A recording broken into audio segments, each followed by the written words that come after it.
बारामती विमान अपघातामध्ये आता एक नवीन खुलासा झालेला आहे। अजितदादा जिवंतच, त्या विमानात अजितदादा बसलेलेच नव्हते।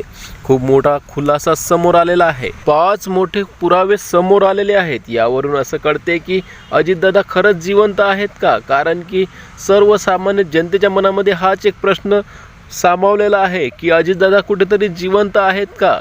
कारण की जसे काही पुरावे आणि दुर्घटना झाल्यापासूनची आतापर्यंत जशी काही परिस्थिती निर्माण झालेली आहे, त्यामधून तर अजितदादा त्या विमानामध्ये बसलेच नव्हते असं वाटत आहे। आणि हाच प्रश्न अमोलदादा मिटकरी यांना सुद्धा पडलेला आहे। त्यांनी जे काही घटनामागचं कारण शोधण्याचा प्रयत्न केला आहे, त्यामधून खूप सारं तथ्य समोर आलेलं आहे। सर्वात महत्त्वाचं म्हणजे की दादांची देवघरीतून निघतानाची CCTV फुटेजच गायब आहे, ते त्यांना मिळालीच नाही आहे। उपमुख्यमंत्री असल्यानं त्यांच्या दौऱ्यांचा टाईम टेबल ठरलेला असतो।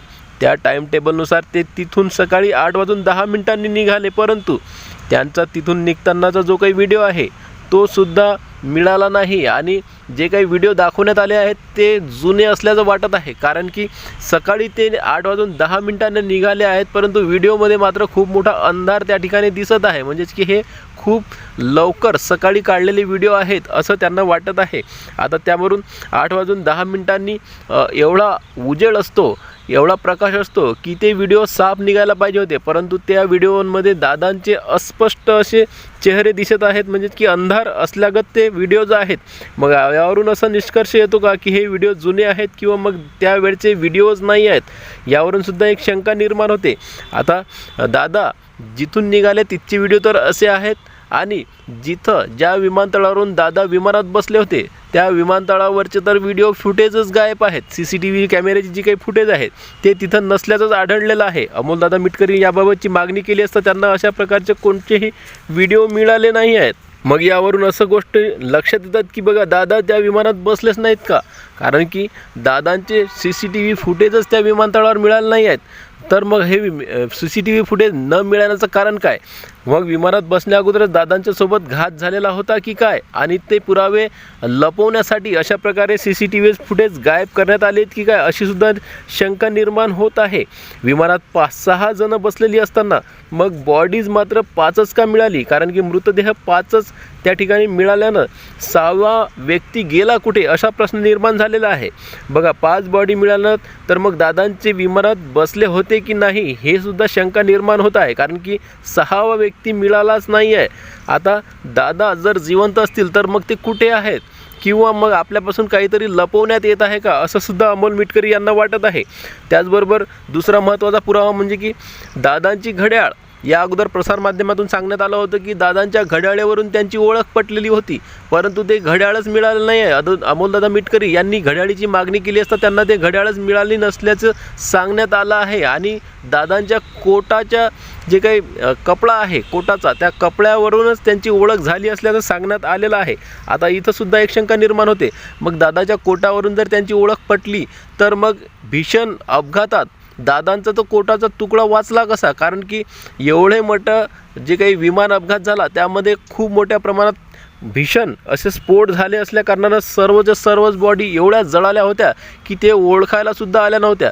मग दादांच्या कोटाचा कपडा नेमका राहिला कसा, हा सुद्धा प्रश्न इथं उपस्थित होतो। आता तिसरा मुद्दा या ठिकाणी असा आहे की ऐनवेळी पायलटला का बदलल्या गेलं? बघा, ज्यावर दारूच्या नशेचे आरोप आहेत, ज्याला सस्पेंड करण्यात आलं होतं, ज्याची हिस्ट्री चांगली नव्हती, अशाच पायलटला दादांचं विमान चालवण्यासाठी का पाठवण्यात आलं? ऐनवेळी त्याला बदलण्यात का आलं? आणि अशा नशेडी माणसाला विमान उडवण्यासाठी का पाठवण्यात आलं? यामध्ये सुद्धा एक शंका निर्माण होत आहे।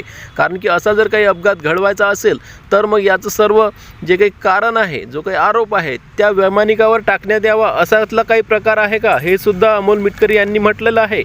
आता दुसरी गोष्ट म्हटलं म्हणजे की विमानतळावर ज्यावेळेस विमान उतरत होतं त्यावेळेस समोरचं काही दिसत नव्हतं, म्हणजेच की दृश्यतामान कमी असल्याचा दावा करण्यात आलेला होता, परंतु सकाळचे 8:46 एवढं क्लिअर विमान पडताना CCTV कॅमेऱ्यांमध्ये दिसत आहे। तर मग दृश्यतामान नसताना हा एवढा व्हिडिओ क्लिअर कसा काय आला? CCTVमध्ये कॅमेऱ्यामध्ये एवढा क्लिअर व्हिडिओ कसा काय आला? कारण की दृश्यतामान जर कमी असती तर मग मात्र CCTV कॅमेऱ्यामध्ये सुद्धाच ती फुटेज आली नसती।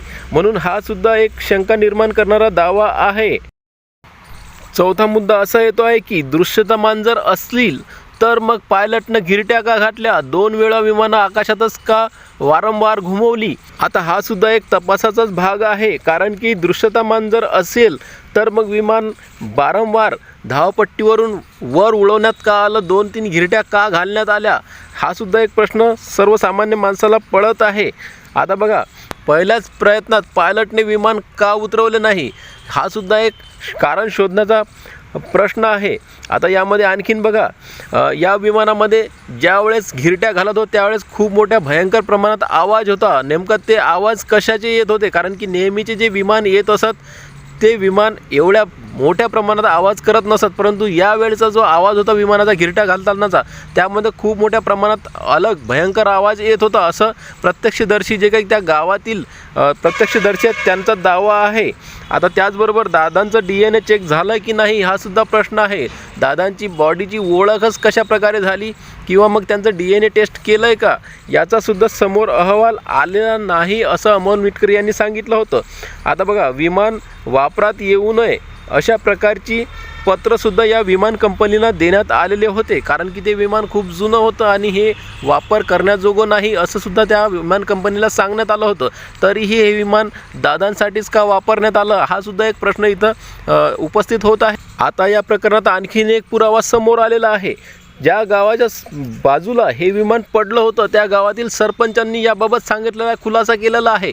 त्यांनी म्हटलं आहे की मी जेव्हा त्या विमानाजवळ गेलो होतो त्यावेळेस दादांच्या बॉडी ज्यावेळेस बाहेर पडली त्यावेळेस त्यांच्या हातामध्ये घड्याळ होती, असं त्यांनी स्पष्ट एका वृत्तवाहिनीला दिलेल्या मुलाखती म्हटलेलं आहे. मग घड्याळ जर होती तर मग आता या अगोदरसुद्धा प्रसारमाध्यमांतून सांगण्यात आलं होतं की दादांची जी ओळख आहे ती घड्याळावरून पटली होती.